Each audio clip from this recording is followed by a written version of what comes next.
और त्योहार इतने जिसमें सबको खाने पीने को खूब मिले, खूब आनंद के साथ मस्ती के साथ खाओ, तो होली, दिवाली, दशहरा ये त्योहार के रहते हैं। और संक्रांति हम सब समझ सकते हैं, यशस्वी प्रधानमंत्री ने फिर हमको एक दिवाली दे दी है, एक त्योहार का मौका आया हम सबके लिए, जिस त्योहार के आधार पर हमारा अपना 22 तारीख का दिन इतिहास में अमर हो जाएगा, अमिट हो जाएगा। मैं आज इस बात के लिए बड़े गर्व के साथ भी कहना चाहूंगा, इस बात के लिए क्योंकि जो बात चली है यहाँ सागर की धरती पर, सागर की वो धरती है जहां शिक्षा को लेकर के सर हरि सिंह गौर ने अलग अलग प्रकार से अपना जीवन की कई यात्रा और कई सारे मुकाम पर उनकी अपनी पहचान बनी, लेकिन उन्होंने अपनी जन्मभूमि पर सागर की धरती पर अपनी सारी संपदा लेकर के यहां आकर के जो विश्वविद्यालय का दान दिया था, वाकई वो उससे बड़ा दान कुछ हो नहीं सकता है। आधुनिक समय के लिए वो इतना बड़ा सम्मान है। मैं उनको नमन करते हुए अपनी बात कहूंगा। सागर के माध्यम से विश्वविद्यालय उस समय खोल दिया जब सागर के बारे में आज भी कई कठिनाइयां आती है, कई सारी चुनौतियां सागर और सागर के लोगों ने सहन की है। सागर ने हमेशा एक बात का साथ दिया, मैं उसका नमन करता हूं।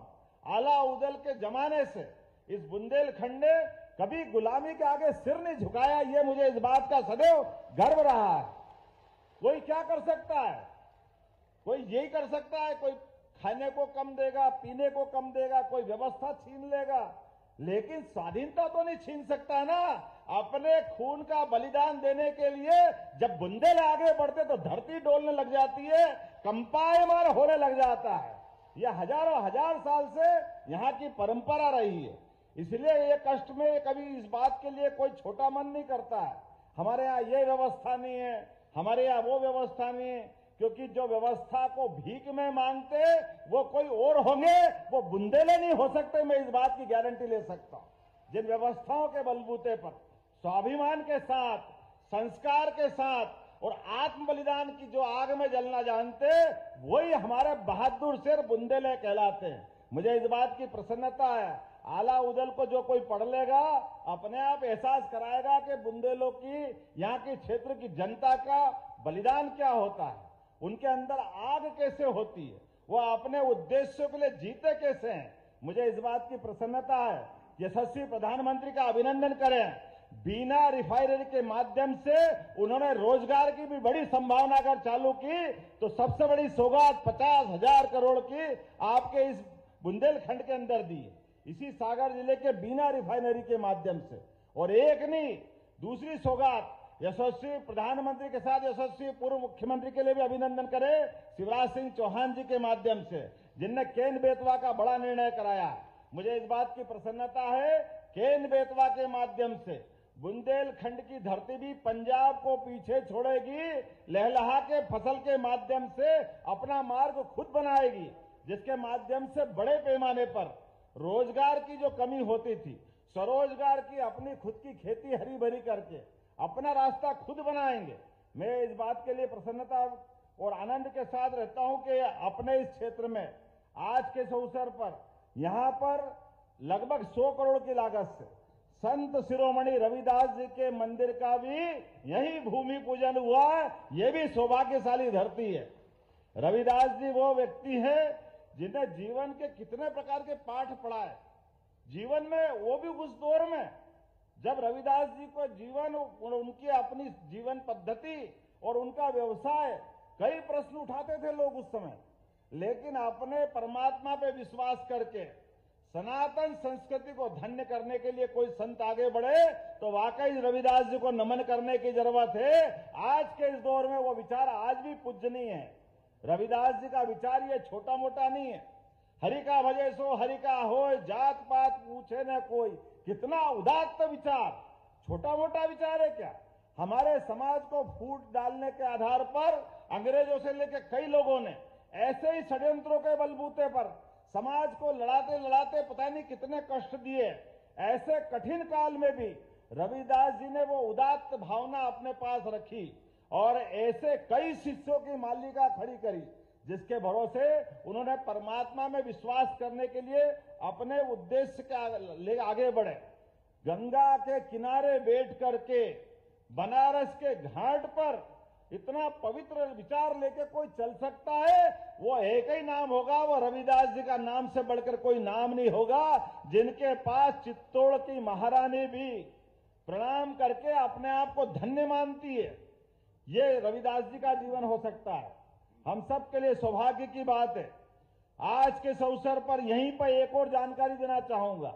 यहां पर लवकुश भगवान का मंदिर भी 10 करोड़ की लागत से बनने वाला है। ये भी हमारे लिए सौभाग्य की बात है। ऐसे कई कई कारणों से सरकार तो बनती है, सरकार बनना भी चाहिए, लेकिन सरकार और सरकार में फर्क कैसा होता है, ये हमारी भारतीय जनता पार्टी की सरकार और अन्य सरकारों की तुलना करके देखा जा सकता है। माननीय यशस्वी प्रधानमंत्री के नेतृत्व में डबल इंजन की सरकार के बलबूते पे होने वाले काम और काम के जो धमक बनती है, वो धमक को बताने की जरूरत नहीं है। एक ऑर्डर करा और 25,000 माइक जमा हो गए, आपको ध्यान में आएगा। दूसरी बार हिम्मत नहीं पड़ी, दूसरी बार बोलने की जरूरत भी नहीं पड़ी। ये जो अपनी अंदर की व्यवस्था है, आज जैन समाज से लेकर कई लोग इसका अभिनंदन कर रहे थे, तो वाकई वो मेरा अभिनंदन नहीं है, वो भारतीय जनता पार्टी के निर्णय का अभिनंदन है। हमारे यहाँ सभी के कानून है, ध्वनि प्रदूषण कानून भी है, उसका पालन करना हम सबकी जवाबदारी। हम इस देश के अंदर सभी धर्मों को लेकर चलना जानते हैं, सभी धर्मों का सम्मान करते हैं, लेकिन मेरे कारण से आप परेशान हो, इस बात को कोई सरकार परेशान होने के लिए या सरकार उसको रोकना चाहती है। मैं आज के इस अवसर पर एक तो आपने जो मांग रखी, शैलेंद्र भाई, हमारे गोविंद भैया, बीडी जी, सबने कहा है कि यहाँ पर स्टेट यूनिवर्सिटी की जरूरत है, तो हमने कहा इसी साल जून से यहाँ विश्वविद्यालय की स्थापना करने की घोषणा करते हैं। अगर हमारे अपने यहाँ इस जगह पर सरदार, हमको मालूम है सर हरि सिंह गौर अपने पैसे से विश्वविद्यालय खोल सकते हैं, तो इतनी सरकार इतनी दरिद्र थोड़ी है कि आप की मांग नहीं मानेगी, निश्चित रूप से मानेगी, क्यों नहीं मानना चाहिए। और इसकी व्यवस्था भी हमारे अपने लिए अभी कोई भवन तैयार होगा, उसी भवन में इसी सत्र से विश्वविद्यालय प्रारंभ कर दिया जाएगा। इसके साथ साथ उद्योग के लिए भी बहुत जल्दी बुंदेलखंड पैकेज लेकर के इसी संभाग के अंदर उद्योग की बड़ी बैठक करके बड़े पैमाने पर उद्योगों की भी मालिका तैयार करेगा, जिसके माध्यम से उद्योगों के आधार पर लोगों को रोजगार मिलेगा। इस व्यवस्था के आधार पर भी हमने निर्णय किया है कि बुंदेलखंड की धरती पे इस बात की भी आवश्यकता है। मुझे एक और बात आपने कही कि बुंदेलखंड में वो जो हमारी सड़कें खुद गई, और आपने कहा कि वो टाटा कंपनी का कोई पैकेज है। हमने कहा कोई कंपनी ने एग्रीमेंट किया है तो हम तो उससे जब तक पाई वसूल नहीं कर ले, ये सरकार चुप नहीं बैठेगी। 25 करोड़ रुपए उससे वसूल करके निश्चित रूप से आपके इस सागर के लिए जो सड़कों के लिए खुद ही उसको देने का एस्टीमेट बनाया। मेरे पास नगर परिषद का ये आ गया एस्टीमेट का पत्र, निश्चित रूप से बहुत जल्दी आपकी राशि आपको देंगे और उससे हम निश्चित रूप से राशि लेंगे। आज के इस अवसर पर वैसे तो बहुत सारी बातें थी, लेकिन समय कम पड़ गया। सबसे पहले तो मैं दोनों हाथ जोड़कर आपसे माफी चाहता हूं कि आने का समय जल्दी था लेकिन देरी से आया। लेकिन आने के बाद हमने अपनी एक नियम बनाया कि आने के क्रम में हमारे अपने प्रशासनिक लेवल पर जो हमारे लॉ एंड ऑर्डर की मीटिंग हो, प्रशासन के जरिए निर्माण कार्यों की बातें हो, उसकी भी मीटिंग होना चाहिए। इसलिए संभाग की वो बैठक भी हमको करना है। इसलिए मैं उम्मीद कर रहा हूं आप सबके माध्यम से, आप मेरी अपनी बात को यहीं समाप्त करूंगा, लेकिन आपसे एक संकल्प करवा रहा हूं। अपने हाथ खड़े करो और आप भी खुद खड़े हो जाओ और हम सब संकल्प करें परसों के लिए कि राम जी के उस गर्भगृह में प्रवेश के लिए नरेंद्र मोदी जी जब अयोध्या में बैठ करके परमात्मा के लिए वो अद्वितीय क्षण हमको उपलब्ध करा रहे हैं, तो हम अपने अपने स्थान पर जो जहां है भाग बैठ करके दिवाली मनाएंगे, आनंद में सम्मिलित होंगे।